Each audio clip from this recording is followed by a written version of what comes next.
is back, our friend Matt Ross from Owens, and it's time to talk about today's garden, and we're talking about pinching your plants to give them a healthy start to the growing season, right? Yeah, that's exactly correct. What's up, bro? Good to see you again, man. Good to see you too. Good to see you too. Okay.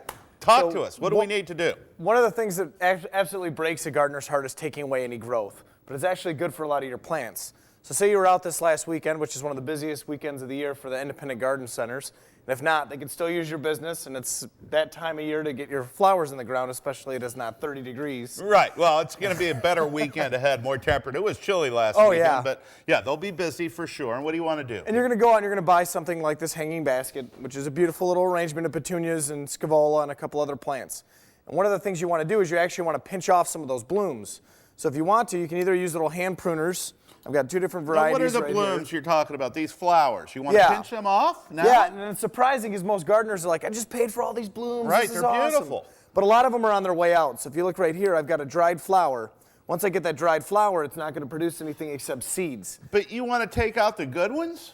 Now sometimes you're going to want to take out some of the good ones to kind of hold back the plant or keep the architecture of the plant in shape. Okay. So that breaks your heart as a gardener to sit there and watch me do things like taking this geranium, the centroderanium, and cutting it all the way down in half.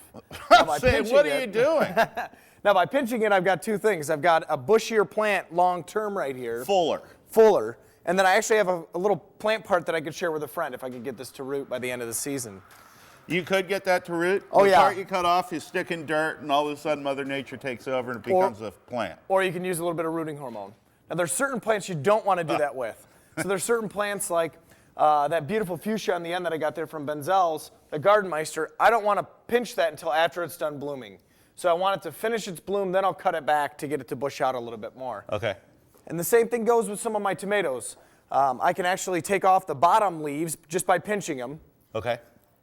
And that'll actually invigorate this plant to grow further upright. Which So is if I what you want want taller, with your tomato? What you want with your tomatoes. You want them to get tall. Yeah, yep. And now that it's getting the time where you're starting to think about tomatoes, the other thing you could do to help them out is pinch off the flowers that they end up with coming in from the greenhouse this time of year. And let those flowers start a little bit later in May, early June. You don't want them flowering now. They're spending too much energy on that bloom. Okay, and you want all that energy to go in To vegetative production right now. To the tomato itself. To the tomato. Cool. Great stuff, Matt Ross. And man, you brought some great fragrances in here. It's Oh, smelling yeah. nice in today's That garden lantana this and the morning. salvia, that's really, really a great fragrance going on right now.